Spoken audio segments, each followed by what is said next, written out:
Dahuli kamang rambulan ng isang grupo ng mga namamasko sa ilalim ng flyover sa Davao City.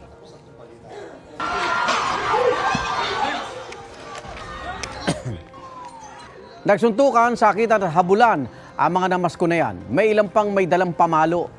Nagpatuloy ang rambol kahit may mga responding pulis. Ayon sa pulisya, hindi nagkasundo sa hatian sa pera ang grupo. 6 ang hinuli na pasimuno raw ng gulo.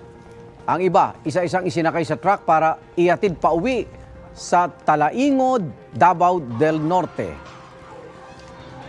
Nagpapaalala din ng pulisya na bawal ang pamamalimos sa lungsod. Sa Lawag, Ilocos Norte, nagsalpukan ng isang kotse at van sa bypass road. Siyam ang sugatan kabilang ang 2 menor de edad. Ayon sa pulisya, nakainom ang driver ng kotse na kinilalang si Police Corporal Odelon Arconado at off-duty nang mangyari aksidente. Kung mapatunayan nakainom ang pulis, posible siyang matanggal sa pwesto. Maharap din siya sa patong-patong na reklamo. Wala siyang pahayag.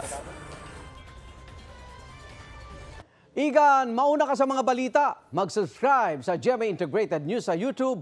Sa mga kapuso abroad, subaybayan nyo kami sa GMA Pinoy TV at sa www.gmanews.tv.